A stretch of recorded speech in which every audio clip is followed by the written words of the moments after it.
Hey, beautiful people. Welcome. If you are finding this on the replay, just give us a moment to get everything all shared out and to find where we are.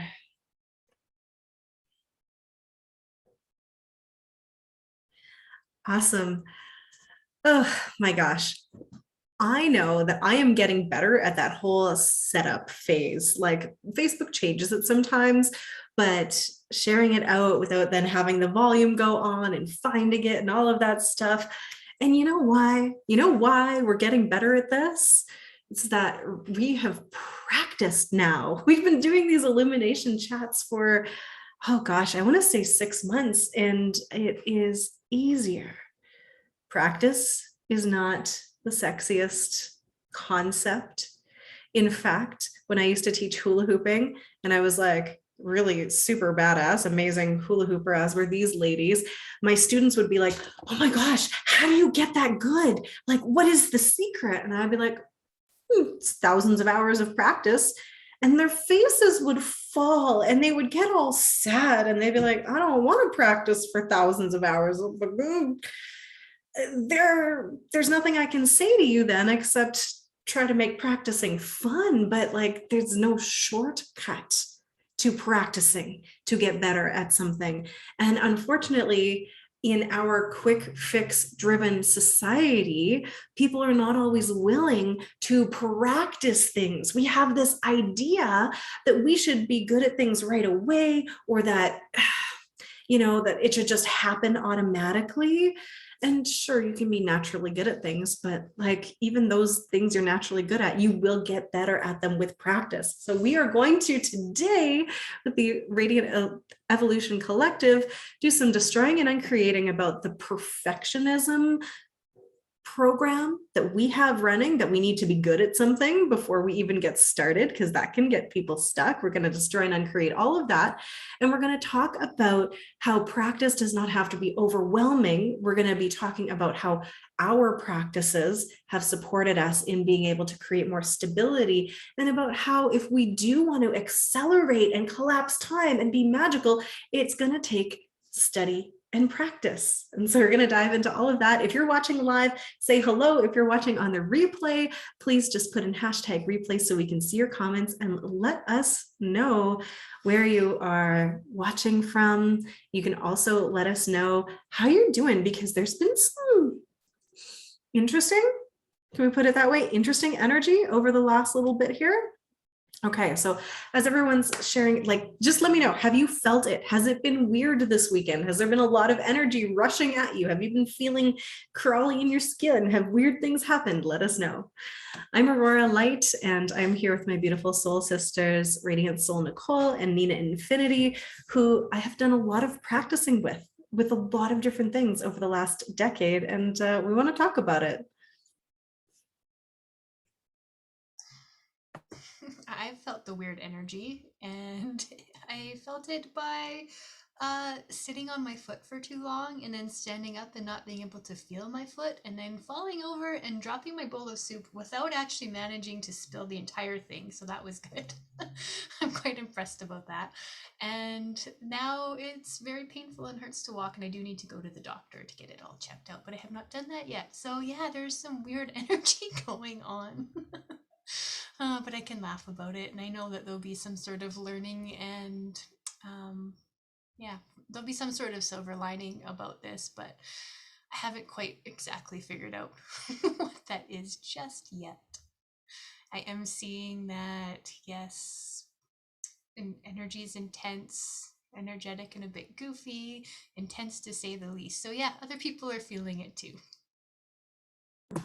May I just say to anyone who is watching right now, who's like, you're laughing about like not being able to walk and being in pain.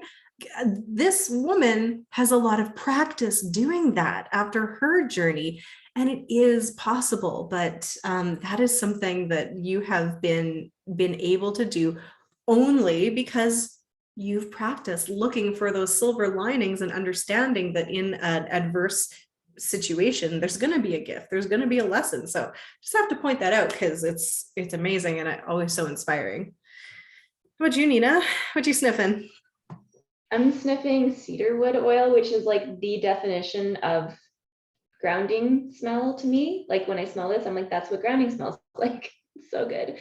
So we were calling in Gaia, we were calling in Sacred Space before we came on to the call here. And I was like, I'm gonna smell some cedarwood and just really, really call that grounding, that rooting energy in. And yes, definitely been feeling some just intense energies. I don't know if there's a specific thing in particular from the weekend that I can pinpoint, but it's just been full on, I guess. And my saving grace, my really like, yeah, the thing that's really been supporting me right now is my tools of self-care. I just feel like it's an absolute necessity right now. And we've talked a lot about self-care on these chats before, and just how self-care is not like, you know, like that plus like that dessert that you do on the side after you've gotten everything done. It's like it's an absolute necessity. And also specifically for me lately, it feels even more so like that, like really important to sit, to pause, to breathe, to move my body. And yeah, just really anchoring into all of that. So I'm congratulating myself that I've been using my tools. And this is like why we practice, right? So as we do our practices, whatever practices are you feeling called, you feel called to, as you do your practices, as you meditate, move your body, do your breathing, do your journaling, whatever it is, as you do these things in the times when things feel a little bit easier, a little bit more smooth sailing, you're setting yourself up for success, and you're setting those grooves in your neural pathways in your brain. You're setting up those habits so that when you get into those turbulent times, when things are feeling a little bit whacked out, you can go, I have these practices, I have these habits, and you come back to them and you just go like, oh, I can support myself using this. It's rather than trying to like learn how to meditate in the middle of the storm. I mean, you can definitely do that, but I invite us all to have like solid practices and then bring those forth into our lives on a regular basis, so that when we are going through just, you know, casually ascending, then we've got them on lockdown. You know what I mean? I want to say that I was doing that on Saturday when I hurt myself. I was like, oh, I am witnessing my body go into like, it just really wanted to shake and make some noises and like let that trauma out. And I allowed it. I'm like, oh, I said, I'm like, husband, can you please pull over the trampoline so I can like stand up and put my hands on the bars of it, the little rebounder ones for kids, and allowed myself to shake and make some noises and like just let whatever needed to come out, so I wasn't holding all of that in my body. And there's been times before when I've hurt myself somehow and didn't give myself that because I felt like I shouldn't let it out, but because I've practiced it so much in like all of our ceremonies in the playground and so many different things that we do, it's just so natural for me to just start shaking when my body needs to shake now. So we always talk about how humans aren't, we're the only animals that don't shake in the nature's kingdom, and I feel like I'm actually maybe I'm like evolving so that we do start to shake. I'm starting to build that in our practice or survival, when things do happen, because it did feel like a lot better afterwards. I also enjoyed some CBDT and CBD, I don't know why that's so hard to say, gummies that also helped relax my nervous system and do all those sorts of things so that I don't have to hold all that pain in my body and I can laugh about what happened to me. I love that you did that after an injury. And I think, you know, when we're kids, we get hurt, we just like cry about it, right? And we dispel some of the energy that way. But like as adults, you try not to cry, right? Like, I mean, when I broke my ankle, I definitely cried, and I've cried with tears, but like we try to suck it up and hold it in so we can be, I don't know, seen as mature and having it all together and all of that. And that is part of the perfection program that we are trying to run, right? Of to not be seen for our fullness, for our humanity, for our emotions, and we just keep it all in. And let us know in the comments if you have any of that perfection program running and you don't fully let yourself be or express when things are coming up, like injuries, like sadness, like fear, like pain, and you just like, well, better zip it up tight and then we just won't have a problem. I also have suffered from this, and I'm gonna say, put your hand up if you're on the screen with me and you also have run some of this perfection program. Like, I can't let people know where I'm actually at. I have to be seen as somebody who is, unbothered or like too cool for school. Like, there's so many different ways that it can come through. And we're in the process of destroying and uncreating all of that right now. So I just want you all to take a moment and forgive yourself for believing that you actually have the standard of perfection that you have to live up to. And I also just have to speak into it, Nicole. I too have noticed that since we've been cultivating the practices of shaking in the playground for the last year, I go to that now too. Even though I learned the tool like probably 20 years ago, I didn't employ it regularly enough for it to be wired into my brain as something that I would go to when I'm being squeezed by energy. But I can think of 5 times this week when I have gotten up from my desk and I have just gone, right? And I've done it when I'm parenting. I've done it when I have been frustrated. I have done it when I have felt overwhelmed. And it is just amazing. So exactly like what Nina was saying, when we do these practices in times where things are not troubled, in times of the squeeze, of the trouble, of the uncertainty or whatever, they will pop out, right? When we deepen those neural pathways and we've got it into our muscle memory. So that's one of the reasons why practice, even though it's not very sexy, is actually essential and integral to be able to deal with life with ease. So, yeah. I'll pop in here and share about an experience with shaking as well. Nicole, I love that you said that you did that after you experienced that strange injury and that you've been using that a lot lately, Aurora, and it feels so much more ingrained for me as well. And I actually used it a couple weeks ago. I was on a night bike ride with some friends, and I think I just slipped on the gravel, and immediately, like once I stood up and took some breaths, I immediately started shaking. And I just told my friends, I was like, I'm just gonna let this shit go, like dislodge this from my cellular memory, like just like animals, the way that they shake. And they're like, okay. And I was like, I have no problem being like, my full self around these friends. And then my other friend, he was on his one wheel. I don't know if you've seen those, but they're kind of like a skateboard, and they're just like this. Yeah. Anyways, a bit down the path, he fell on the gravel too. And when he stood up, I was like, and I was making noise too when I fell, and I stood up and I was shaking. I was making noise, was discharging that energy through sound and through movement, and not allowing it to be stuck in the cellular memory. And then when my friend fell on his one wheel, I was like, make some sound, shake it off. And he toned a little bit, and I think he was like a little bit, maybe not. I don't think shaking is as much of a practice for him, so he's maybe a little bit shy to do that, but he did utilize it a little bit. And I was talking to him recently about getting unstuck through movement and letting our energy move. So I'm like kind of gently sprinkling those seeds and letting him learn and have those experiences on his own.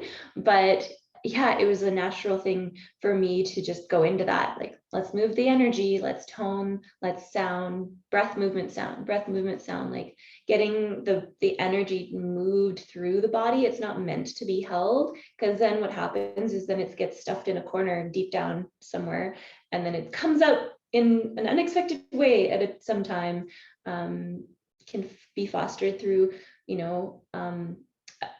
other pain in the body or other unwellness in the body, or it could be a more emotional stuff, or it could blow up like a volcano, or it could be like resentment that festers. Like, we just, by not processing that which we're experiencing, whether it be an injury or whether it be frustration that we're having in the moment, like, let that shit move, let it be processed, let it get emptied out. And we're not bypassing it. We're not saying like, get rid of it. We're saying let it process through, let it be digested, let it be integrated, let it be felt.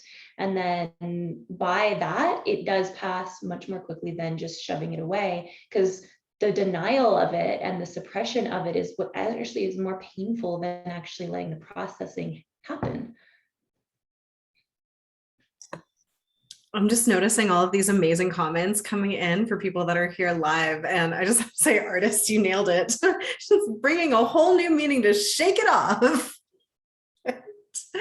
And that is exactly it. And there's actually so many people going, this is really timely. I'm working through this stuff right now. And I just want to speak into that briefly.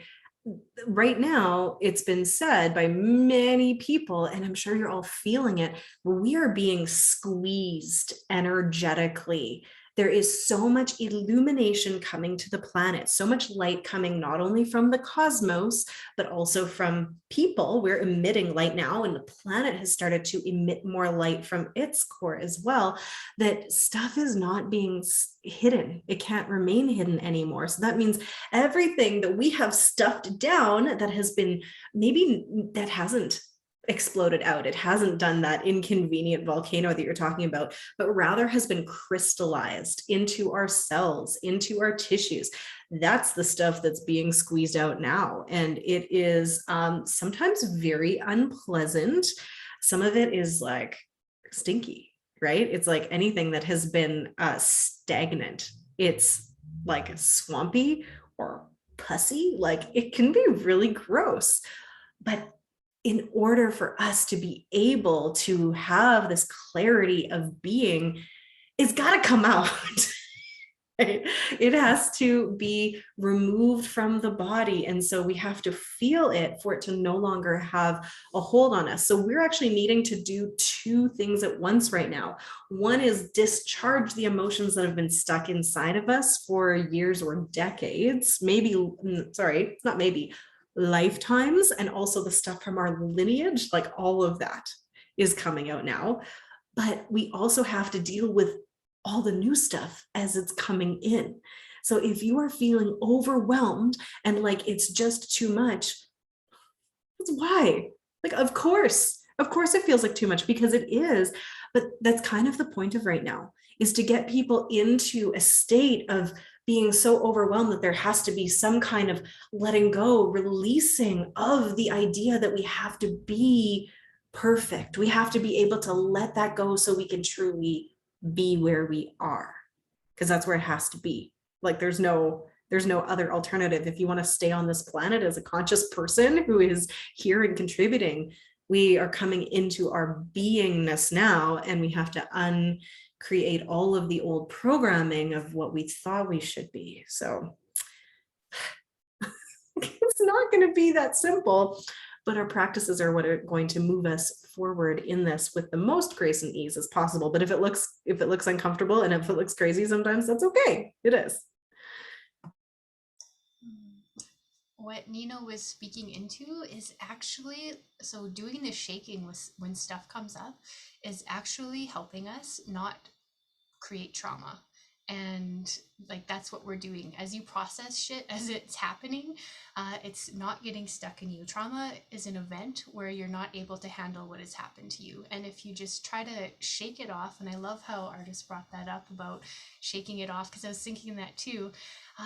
I feel like there is a huge distortion in the shake it off. The like picture like somebody playing sports and getting injured and being told like, oh, just shake it off and get back out there again. So you were told to shake it off, but you weren't actually given the proper space to actually feel it. It's more like a man up and like ignore what's going on, and that's like a total distortion. So let's destroy and uncreate that version of shake it off and normalize actually physically shaking it off, so you're not holding more of that, not creating more trauma for yourself, because nobody wants any more to deal with than we already have, right?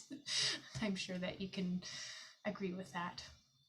And also, it also reminded me last week, in the last 2 weeks, I wanted to do a reel with the song Shake It Off and do a shaking song. So not the Taylor Swift version, but the one from Sing, because I don't know, it's a little bit more fun from that movie. But they don't have it on Instagram. that song, so it makes me sad. But I was totally gonna do like shake it off, and yeah. So you got to hear that little version of my creation vision instead.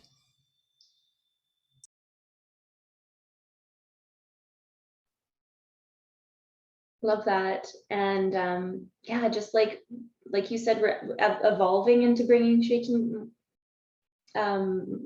more like back. And it's so interesting because all animals utilize it already as a tool.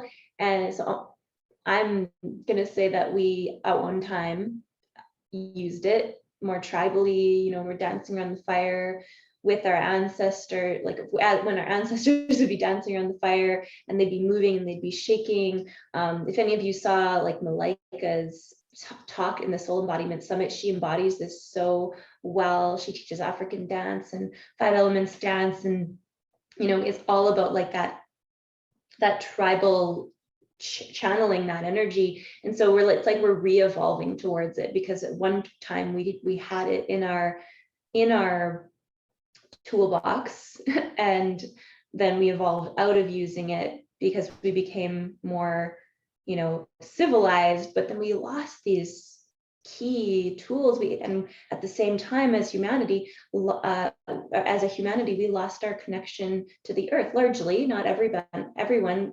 Thankfully, there's these beautiful, the indigenous peoples of this land have maintained it, and they've fostered it, and they've shared it so that we can once again foster our relationship to the earth again.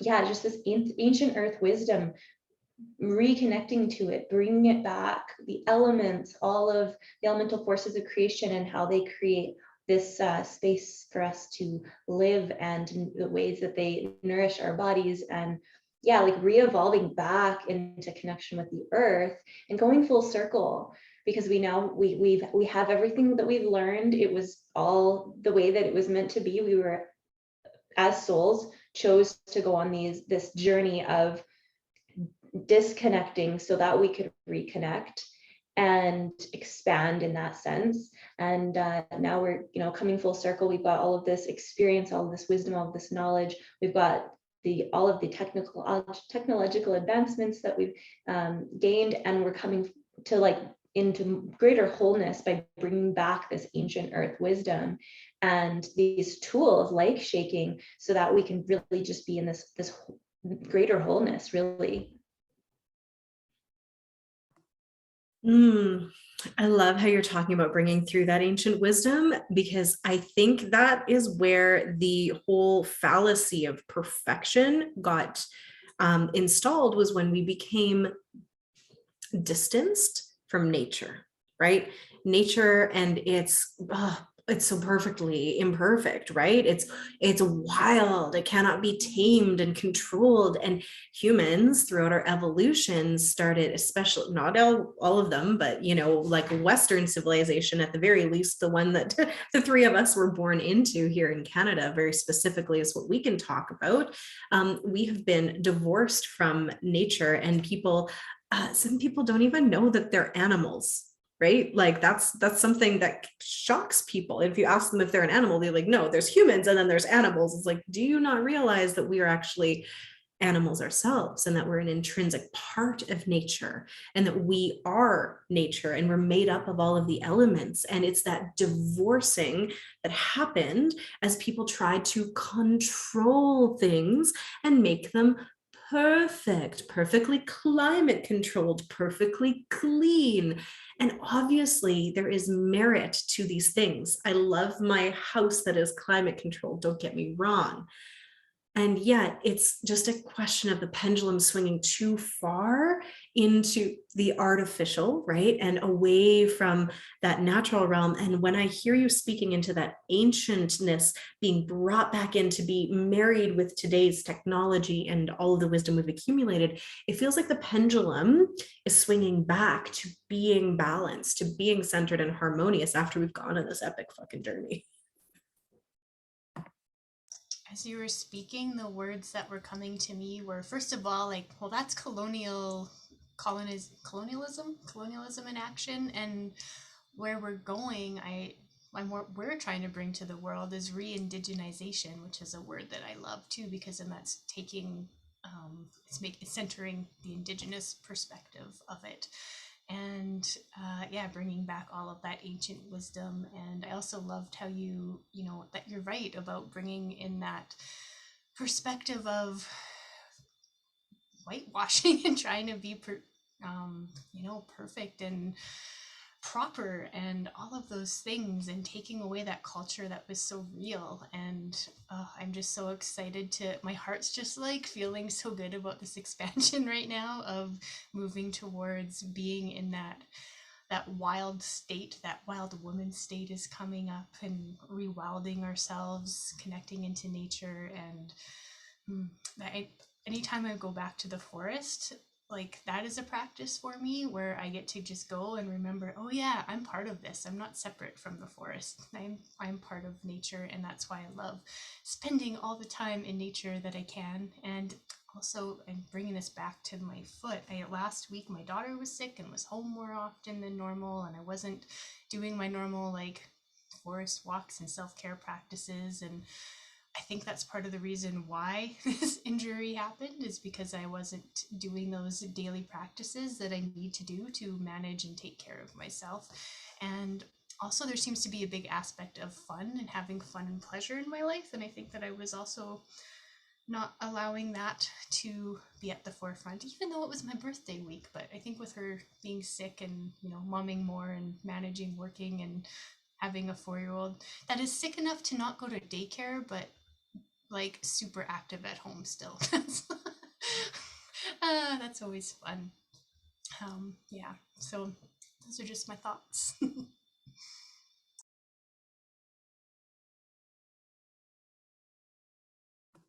Can I just give some solidarity as a parent who has kept home a child? Mine's 5, slightly more self-sufficient because, you know, the extra year there. But when they're too sick to be at daycare or school and not sick enough to actually have no energy, it's a lot to manage. Absolutely. But I did notice you say, and I know you weren't meaning to blame or shame yourself in any way, but there was like this, because I didn't do my self-care practices, I got injured. And you tied that together. And I'm wondering how true that statement is. And if we don't want to make a story about that, yeah, that if I don't do my self-care practices, I'm going to get injured, I'm going to get hurt. Okay, cool. Yeah, let's destroy and uncreate that, because I feel like that is a story that I've told myself in my life, and it has not been supportive. So yeah, thank you for pointing that out. So I wonder then, what would you say? This is some like live coaching. What would you say? How would you reframe that? Like just have those just be two separate things that aren't connected. And Yeah, I think so. I mean, you sat on your foot weird, it's so funny. right? Is it because you didn't get forest walking? No, I suppose not. Right? Our brain loves to make patterns, and I love taking personal accountability for stuff. So in a radical responsibility way, you can say, yes, I chose this, my soul chose this to teach me a lesson, but I don't think we can put a cause and effect to what just happened here. And I really don't want you to make a program of that, and then you're in another situation where you have to parent, or you're traveling, or you work, and you don't do your self-care practices that I know you love, and then bam, you're injured again, because that's what you've told yourself is going to happen. Yes, that is, yeah, it's so, I mean, so incredible how we can just create these stories and fill in all of these details. And yeah, and it's so easy to believe it. So it's, you know, I talked in the playground last week about divine neutrality, and I brought up the question, what is the story I'm telling myself right now, is a great one to check in on yourself. I have to credit Brene Brown for that one. And yeah, so that's a story I don't want to plug into. I don't want to create a grid or resonance field or plug into that is truth without just checking in. And that is a great practice for everybody to do for yourself. Yeah, all the stories we tell ourselves. And this is why having community support and conversation is so important, because we will notice for each other the things that we are believing that may or may not actually be firmly grounded in reality. And that's why I always have coaches, or often have coaches, or people that can call me on my stuff. I had beautiful people calling me on my stuff today. It was amazing. I was like, thank you for telling me how it is from your perspective, because the story I was telling myself about my abilities and my ability to grow and run my business were being limited by some things that weren't actually true. Right? So we can't do this stuff alone, right? This is why we have the playground, why we have all of our programs, why other people have all of these programs, why having conversations with humans in real time is so key. Not just so we can call each other on our BS, but I mean, that's part of it. But so we can practice speaking our truth, so we can practice listening with our hearts open, so we can practice receiving feedback, in an open way. And then, did you see what Nicole did there? She just didn't take my word for it. She checked in with herself. And I just have to say that was beautiful. And I'm glad that we were able to give this example of what it looks like to just notice a belief, show up that might not be supportive, check in, do we actually want to hold this? And then if not, be like, okay, out of here, let's pick something more supportive, right? So I would love to take this one step further and go, okay, what would be a more supportive belief system to put in there? You asked me the question, but I'm going to throw it back to you. What would you rather have instead?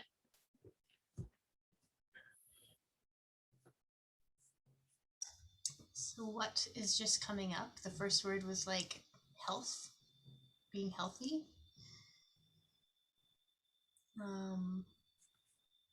But I don't feel like that's like a difference of the program though. I feel like I would just like to be neutral and be able to witness what's happening without putting a story on it is what I'd like to have instead. Just like accept the isness of what happened. And also it's and accept the isness while also like understanding, what the message or lesson is. And it's like holding these two different things at the same time, which is everything is a paradox in spirituality. So accepting that paradox of how I can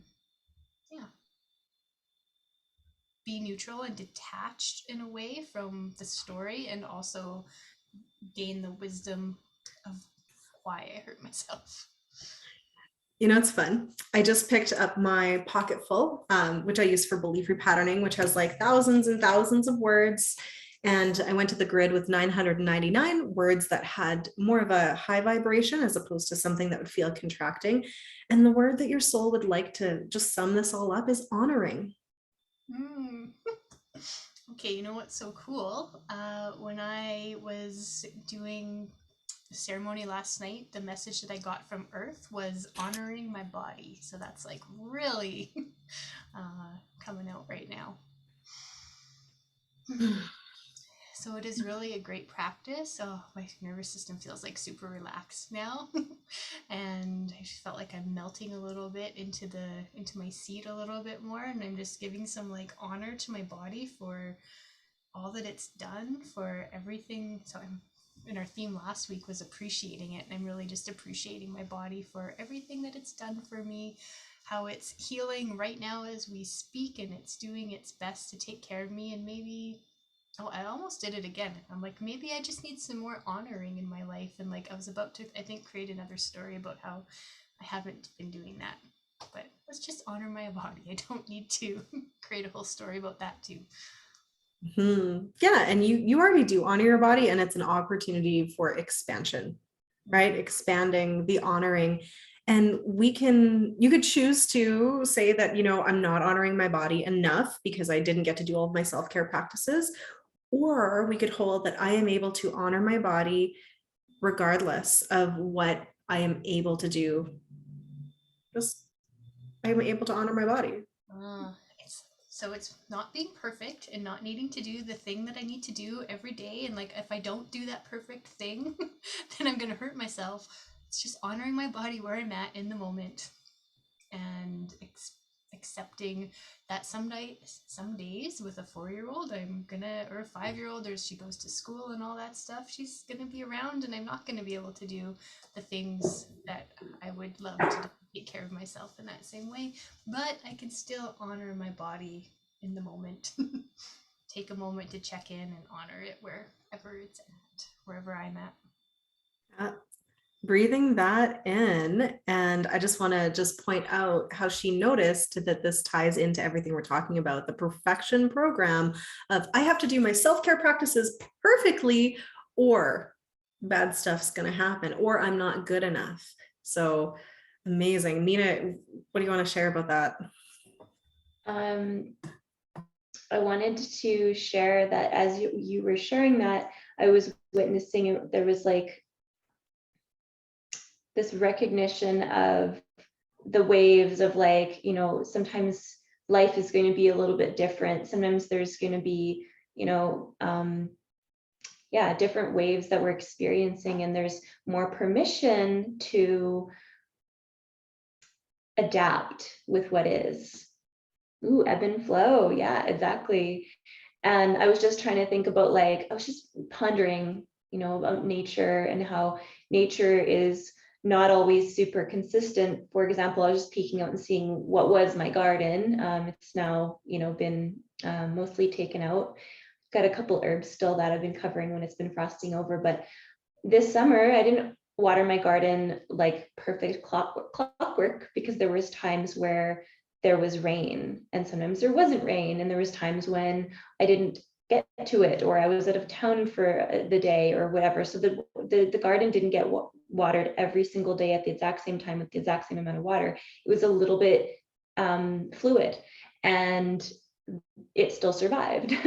So there's this inconsistency in nature. There are seasons and cycles that are consistent, but then there's within that there is this inconsistency. And as you were pointing out earlier, Aurora, that nature is not perfect, and in fact nature is chaotic. And so we can just like look and witness at nature and the natural world and see that there's order, but then there's also some chaos, or there's like this space to ebb and flow, or there's this inconsistency at times. So it's kind of this both, this yes and this both around like maybe this masculine structure, this and not so much around gender, but more about the energy, the masculine energy, the feminine energy, the masculine structure, the support, the holding, the space within, and then the feminine for the, you know, free flowing energy, the creative energy. And we get to dance with both of those energies within us. We all have both of those energies within us. And sometimes I think, you know, as we talk about the way that humanity has been for the past, let's say 5,000 years, the patriarchy, the like civilization that we were talking about earlier, that moved a lot towards the structure. It moved a lot towards like the masculine energy, and masculine energy can be so beautiful. But there was this imbalance that humanity went into, and we went into that again to learn. We went into that to evolve, to grow, to expand, because that's the nature of this universe, is to be in constant expansion. And so we went into that to shift, grow, learn, expand. And then, like Aurora was saying so beautifully, it's like that pendulum shifting in one direction, pendulum shifting, you know, coming more into homeostasis, more in the middle, as we learn that it's not only about the perfect practices, the perfect routine, the perfect structure, and this is how it has to be, but it's more about coming into that middle ground and that spaciousness for the flow, the ebb and flow, and things changing and shifting according to what's up in our lives. You know, I know for me, I have a different schedule because I don't have a child in my life at this time. So I have a different ability to shape my schedule, to do my self-care practices at certain times. But for my beautiful friends with children, they don't have that. They may not always have that ability. So it's kind of that ebb and flow, that you know, learning how to be fluid and flexible with what is at the different stages and the different seasons of our lives. And it's so interesting because I talked with a friend recently about, the stage that her child's in right now. And she's like, I just started figuring it. She has got a baby right now. He'll be a year in January. So yeah, like 10 months now. And she's like, I just started figuring it out. And now he's on to the next stage. Now he's crawling. Now he's into everything. So there's, this constant change. And that's something that, I think we're all familiar with, the fact that the only constant is change in life. And so we get to, like, is there a way that we can be a little bit more like soft and understanding and gentle with ourselves, rather than being in that like rigidity, and allow some more of that feminine principle, that feminine energy, to allow us to dance with life. I'm just breathing all of that in. That was super heavily encoded, Nina, and so much that you brought forward and in and through and wove together. So I really appreciate that. And that you landed on dance, right? So we've talked in the past about how balance can actually have some ick, and it has some perfection program stuff in, right? Like, especially recently, especially as moms and women, we could be like, okay, we're going to balance everything, and we're going to be like, like super women doing all of the things, and it's unsustainable. Balance is a precarious point that you can hold, and it's dynamic and it's shifting and changing, but you're trying to hold it, right? As a dancer, if you're ever looking and trying to do an arabesque, you can't hold that forever. You can't hold that balance pose or that split or whatever it is forever. So what if, instead of seeking balance and seeking that elusive perfection, we could think about it in terms of that harmony and flow, and allowing the ebb and the flow and the changes of dynamics, which for your personal life or your business are going to be like, sometimes you're going to be able to put more energy into your self-care. Sometimes you're going to need to put more energy into your work. Sometimes you'll have to put tons of energy into your tiny humans, but then they're going to grow up, right? There's not a static point in nature or in life. So the sooner we can just release that expectation of ourselves and how we are supposed to be showing up and what it is supposed to look like, the more kindness we can bring into our experience, which does relax the nervous system, which then allows us to create in a much more fluid way, right? So harmony instead of balance, practice equals progress instead of perfection, right? The perfect 10 only exists in college gymnastics now, right? It's not a thing that you can look for, because it's unsustainable. And also, just because I'm a gymnastics fan and I used to be a gymnast, they took away the perfect 10 system. You're still scored out of a 10 for your execution, but then you get bonus points for all of your difficulty, which didn't happen under the perfect 10. Someone could compete something really, really hard, like a double twisting double back, and another person could compete a full twisting single flip, and they'd be scored the same out of it without taking into account the difficulty level. So what if, as we are moving through our lives, we give ourselves the permission to understand and realize that we're almost always upping the difficulty level. So the balance is never going to be able to be reached, right? You get to one level and you're like, okay, I got it. Like you were saying, your friend was experiencing with her kid, Nina, and then something new happens and you're like, I have to learn this all over again. That's literally the definition of life, right? We're growing and we're always spiraling upwards, and it is the practice that gets us through that, right? And that's why it gets easy. And you'll be like, I know how to deal with this newborn now because I figured it out. But then they grow, something new happens, and they have to practice with a toddler and figure that out. And then it just keeps growing. So as we are growing, as we are expanding, evolving, ascending, becoming more fully embodied in our own beingness, we get to practice things at different levels as well. But I wanted to bring this into one conversation about sometimes people are getting paralyzed and they don't start in projects and in their big soul missions and their dreams. So I want just people that are live with me here, tell me if you have ever felt like you're stuck and you've got this vision, this dream, this goal, this thing you want to do, and you're like, but how do I get there? It's so big, it's so shiny, it's so far away. It's, yeah, me too, right? Like, how? So the idea that our first steps have to be perfect and that we have to have it all figured out is what paralyzes us. And so I want people here with me now to remember that it doesn't have to be perfect. In fact, it can be messy, right? And that's okay, because if you take some first steps and they're messy as heck, you're going to learn from those. You're going to be able to grow through them and learn more than if they were perfect to begin with, by the way. I've learned more from my failed business launches than from my perfect ones, right? We learn from the mistakes. And if you're getting paralyzed by looking to the end of what you're going to do, here's what you get to do is practice. It's not going to be perfect yet, but practice going, what is the first step? What is right in front of me? What do I have to deal with now in order to move forward? And so we can stop looking at the whole and go, what is the next right thing? And just do that. And you practice doing that over and over and over again. And suddenly your, journey of 1,000 miles, you're already 10 kilometers in. I'm mixing metric measurements with imperial because life is messy and I'm Canadian and that's how we roll.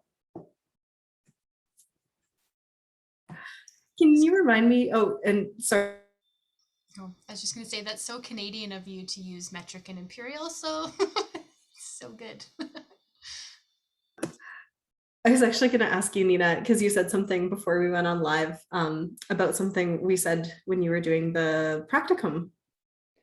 Yeah, so as I was preparing to start a practicum, which Aurora had done already, I was like, I'm nervous about starting because it just feel like I have to, help people be, but I'm realizing that I don't actually have to be perfect. I don't have to fix or change them, and that I just get to practice in the practicum. And Aurora's like, well, of course, it's called a practicum, not a perfectum. And I remember that often now. It's just such a cute reframe and reminder, because for me, I'm a recovering perfectionist and definitely have definitely can relate to what you were just sharing, Aurora, with feeling overwhelmed from all of the steps. And lately I've been having something interesting to show up for me, where in the moment I'll notice when that perfect voice is starting to speak up, like, because I'm practicing being more in the observer space. And so I can notice when that mind starts speaking, when the perfect monkey mind starts coming up, as opposed to just being so invested in it that's all I hear. I'm able to kind of play the observer role and also hear that voice. And I'm like, okay, cool. Yeah, and I'm going to do it anyways. Okay, yeah. Oh yeah, and it's not perfect right now. Okay, cool. And it's going to be what it is now in this moment. So I'm having like a little bit more of a conversation with myself around that. It's really interesting because we are in such a time of accelerated like energy and transformation. So as we can kind of allow ourselves to zoom out a little bit from the like very real lived experience of the being in the human mind, we zoom out a little bit and we take that observer perspective, we can actually like have like real-time coaching happen in our minds if we're willing to be observers and willing to be patient and kind. And yeah, the patience piece is huge. I noticed Jason was just saying that in the comments a moment ago around just things are moving more slowly than originally anticipated, but there's a lot of patience there for him. And I've been experiencing that as well, whereas I've been doing working on some specific health things since the spring, and I recently seen amazing progress.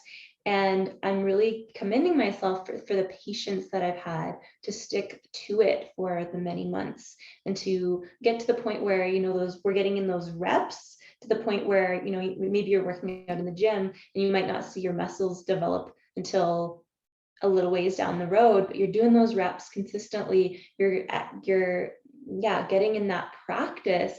And then when you start to see progress, you're like, oh yeah, that's why I stuck with it.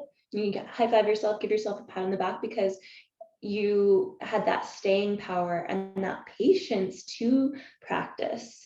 So yeah, I wanted to speak to that about how important that is, and also how important it is to congratulate ourselves and to recognize our accomplishments and our wins, which we spoke about last week. Yeah, totally. I've seen, yeah, such great progress with you, Nina. So celebrating that, and it makes me think of this meme that I've seen that hardly anybody, or how does it go? Hold on. About how when people in movies, when people go to the future, they're really worried about changing the future outcomes by doing small little things, but hardly anybody is worried about how doing small little things in their daily life will affect their own future. And I was like, whoa, that's so amazing. Like, and it's true, because if I look back at myself, I just took little steps. I did what's in front of me, as Jason Estes, our mentor, always says. Do what's in front of you. Do the next right thing, as Anna in Frozen 2 says. And doing that next right thing will get you to where you want to go, and you don't need to worry about everything about how it's going to end up. I can say for myself, over the past year of starting my business and launching my own group program, I was really paralyzed in that, like, needing it to be perfect for the first time I ran it. And of course, Aurora and Nina were like, what if it doesn't need to be perfect? What if this can be practiced? What if you're learning? I'm like, oh my God, that makes it feel so much easier, so much better. Giving myself that permission to know that, like, it doesn't have to be perfect was huge. And also a recovering perfectionist over here. And, you know, it's hard when you're doing something for the first time and you really do want it to be successful. And I didn't have like huge expectations of like hundreds of people signing up for it or anything, but even just like, you know, building the website and doing all those little things, I'm like, it has to be perfect. I have to have everything figured out first. And that was just so much pressure. So give yourself that. And also, before I say that, when you let go of all that pressure on yourself, you're actually like releasing that pressure valve, and then everything can actually flow the way that it's meant to, and you don't need to. It doesn't have that same tension attached to it, at least in my experience, anyways. And you know what? I ended up running the program. I did the next right thing in front of me. I learned a lot. It was well received. People got a lot out of it. And then now I know that I've done it once. Now I can do it again. And I know what to do. I've gained some experience because I've practiced. And it's going to be so much easier the next time around that I do it. And also giving myself permission and speaking into that slowness I expected. So going back to the like stories that we tell ourselves. So a summary of the last couple years of my life: I got a concussion, I quit my job, I got a severance package, and I felt like because all of that stuff happened, my success was going to go so fast because that's where I was being guided to, and it was going to happen fast. And I don't know why I made this up, but that was the story that I told myself, that I wasn't going to have to put in the hard work and like learn the things and embody the next level version of me to do that. And so I had it in my mind that I would just all of a sudden like be attracting all of these clients and people into my programs. And when I let go of that story, everything started flowing so much more easily as well, because I wasn't putting again all this pressure. I released that pressure valve. I wasn't putting all that pressure on myself to be immediately successful. And I lowered the bar of what is success, I guess, for myself, of like, and I've really gotten into the practice really gotten into the practice of this last year of celebrating my wins, like daily, if I can. I'm working on practicing doing them in the moment too, because that is even better than doing it daily. And I don't need to be perfect at it, but it does help the neural pathways solidify quicker if you're practicing that in the moment. And, I think I probably do a pretty good job, because I think I just said, I'm celebrating you, Nina, for your progress, as when I started speaking. Yeah, all these little things, all these little practices that we do daily really are so supportive, and we don't need to be perfect, but the more that we can do them, just they create more. And I was also reflecting how I can, that story that I was about to create, that if I don't do my self-care practices and I'm not perfect, then I'm going to be injured. Well, that's already focusing on like the lack, that I'm not good enough, and that could easily have turned into a downward spiral. And having that awareness and that ability to, and a friend to point out, hey, maybe that's not the most supportive story that you want to be telling yourself right now, helps me to alchemize it and shift into that upward spiral that we always speak about. So these little practices and awareness, and really this is like mindfulness. We're just being mindful of what's going on in our lives, and how giving us these choice points so that we don't need to go off in those other spirals or directions that aren't as supportive for ourselves. Take a deep breath in on that one. I love it. You summarized so much so clearly. And also, I just want to celebrate your growth with that, because now you're able to, without really having to plan it, pull things together in a way that I just have noticed growth in as well. Because again, showing up live, teaching, talking, doing things like that, it gets easier with practice. And I love that you were sharing that you don't have to know necessarily where you're going, right? You just know that there's a direction, and you take those first few steps. As a recovering perfectionist as well over here, who, believe it or not, because now I'm just like balls to the wall, let's just like do the things and see what happens, and it's okay if it's not perfect. Like you guys witness me in that all the time. I'm like, let's just try it. But about 11 years ago, I was afraid of hula hooping in public, because I thought I had to be better at it before I could show my face. And I didn't hula hoop at some music festivals where I know I would have had the best time if I had just let go of that veneer of like, somehow I have to be good at this before I'm allowed to be here and have like the worthiness of using this plastic circle in public at a music festival where most people are probably too wasted to even notice what I'm doing. So I spent a lot of time getting over myself when I was teaching hoop dance and performing. And I actually taught my favorite workshop ever at another music festival a few years later to celebrate my growth in this area and inspire others. And it was called Hooping with Wild Abandon. And it was meant to get people out of their heads and into the like, let's reclaim and rekindle our inner wild dancer and just flail and have fun. And that's bringing it all back towards what I think we can consciously create with the most ease and grace, which is play. The energies of play and pleasure are completely diametrically opposed to perfection. So if you are finding yourself in that space of it has to be perfect, you're probably not having any freaking fun, right? It doesn't feel good trying to be perfect because of that pressure cooker. So that is our final invitation to you, is noticing if there's enough fun and pleasure and allowance for flow and learning and growth in what you're doing, right? As you're doing the next right thing. If it's feeling heavy, if it's feeling contracted, can you maybe see if there's any way you could make it a game, make it fun, make it less rigid and regimented, and be in that more natural state of allowing, right? And just to let it be what it is. And honestly, I spoke into this about the growing and learning from the mistakes part. I've been able to grow more first as a hula hooper when I stopped trying to be perfect with everything. And I flung my hoop. These guys can attest to seeing me in practices and fell over more than anybody ever knew. Because I was just like, I don't care. I'm just going to go for it. And I was able to grow past my edge of comfort and be in the learning zone when I allowed for that, just like, whatever, it doesn't matter. And if I fall down on my face, I'm just going to get back up again. But also in business, I've been able to grow my company as soon as I moved it online.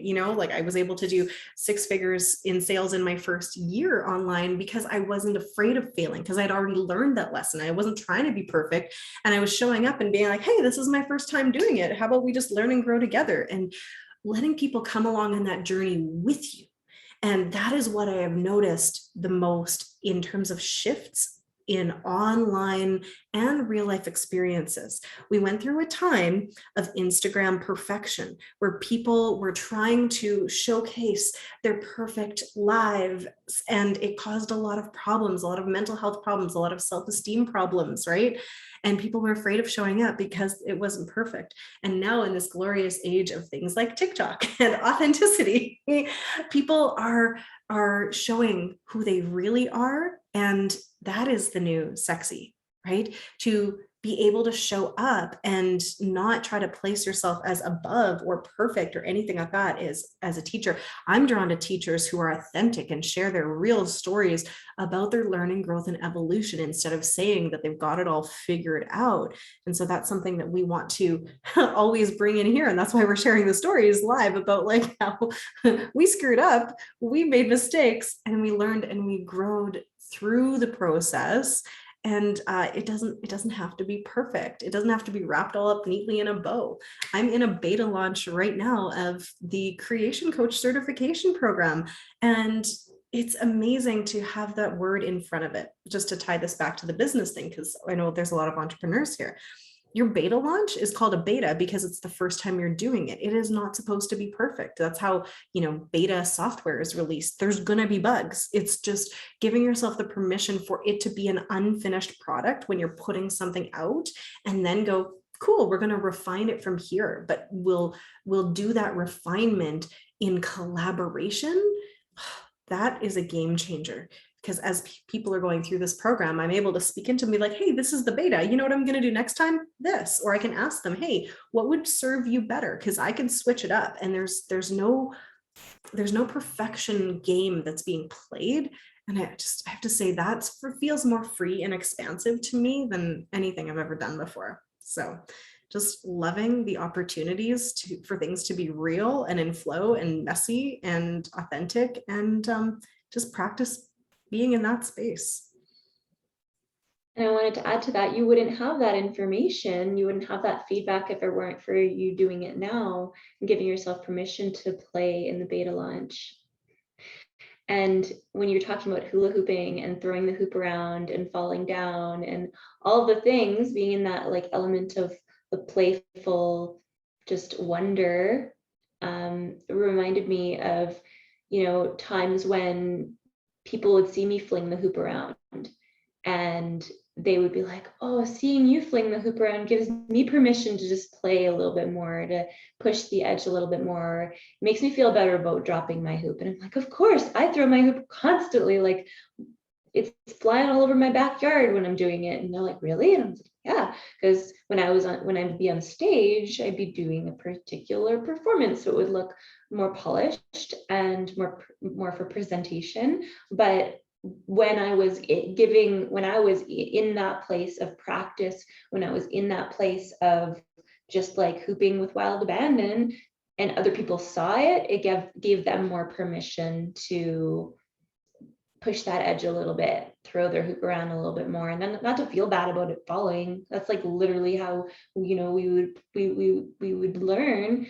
And there was even this thing that we would do where we would drop our hoop. We would do this in like class. All three of us taught hoop class.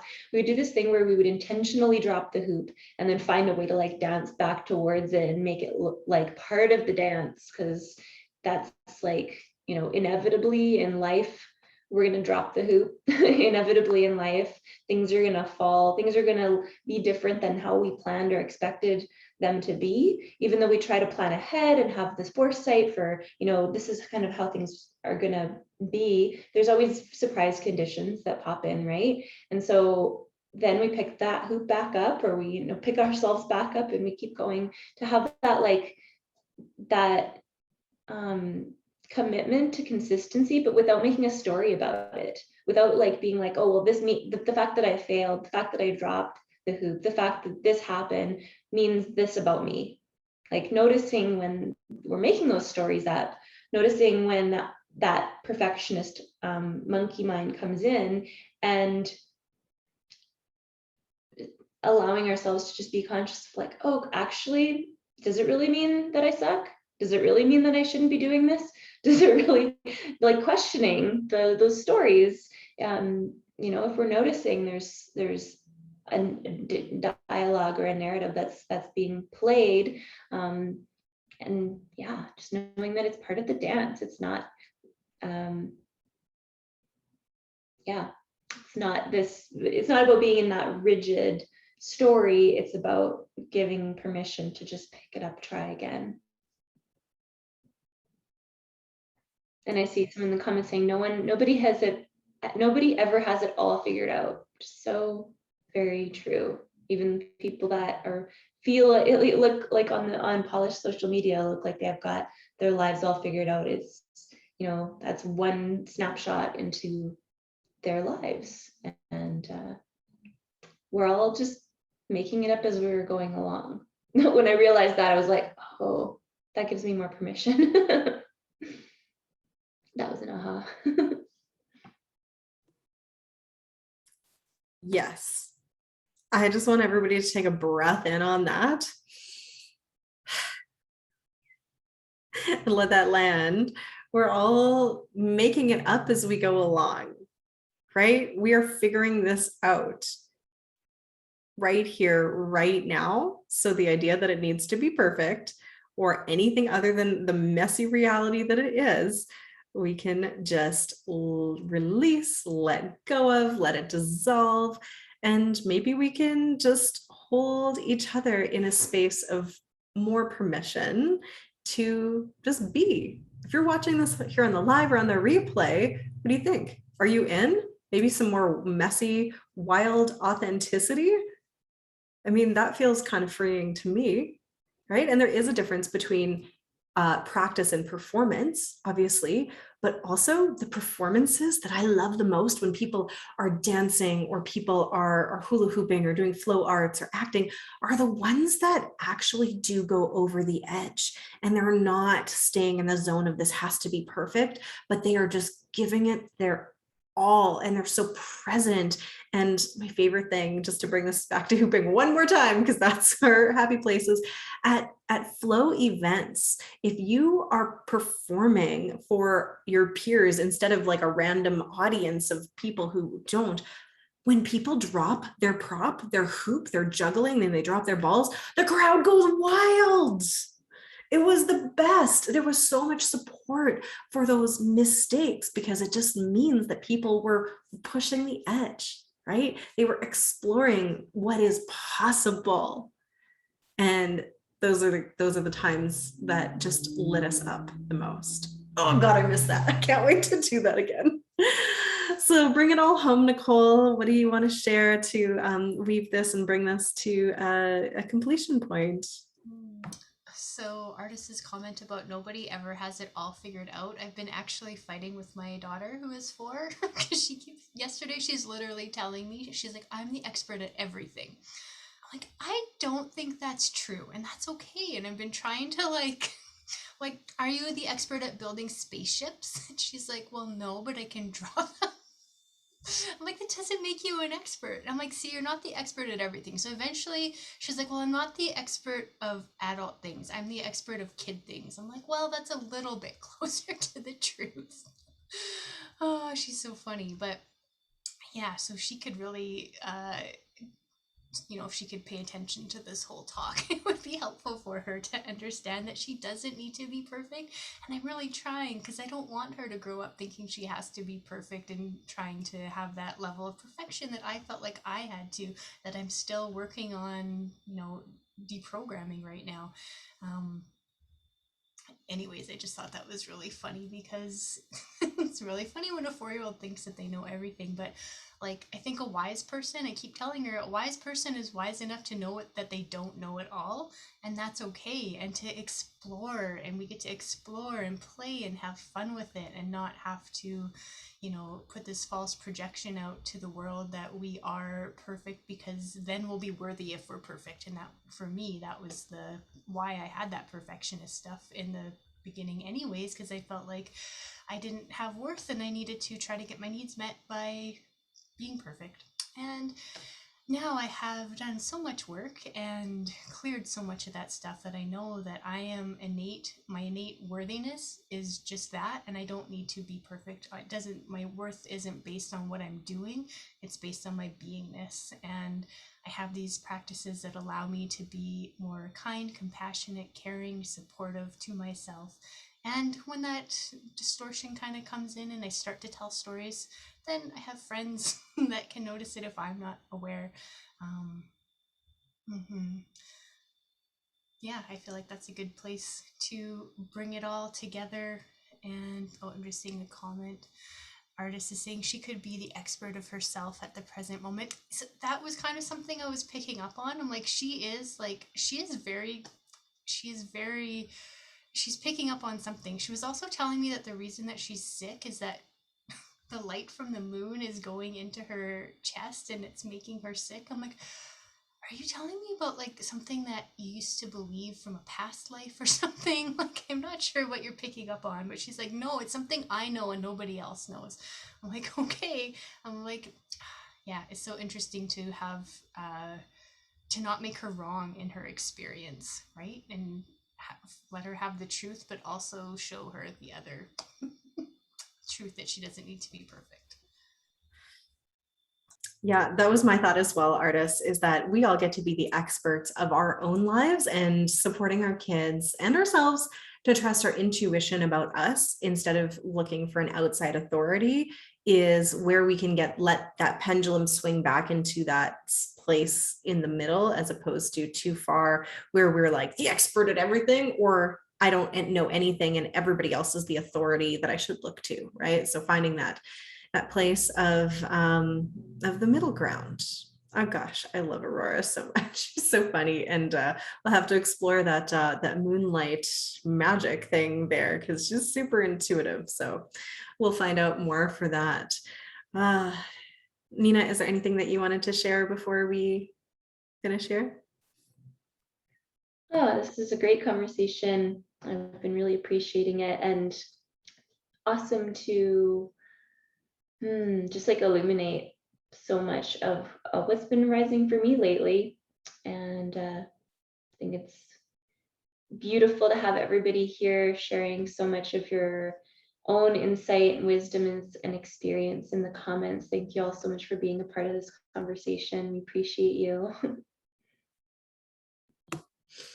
We do. I love this. And illuminate was the best word ever, because we don't always say it, but we call these illumination chats because we just want to shine light on what's going on for us. And it's a light of information and love and awareness so that we can all consciously create the reality that we want to experience and tell the stories that are going to be more supportive to ourselves. So we'll be back next week, and we'll let you know what time.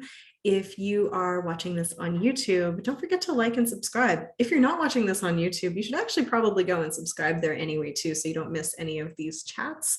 And it is a beautiful day to just share a bunch of love with all of you. So please be gentle with yourselves as we all practice being in that authenticity instead of the perfection program. And we'd love to know how it lands for you. So feel free to come back to this if something a couple days from now lands and you're like, oh yeah, that's just what they were talking about. Let us know. It really helps us to know when things are landing like that. So sending you all so much love. We'll talk to you soon.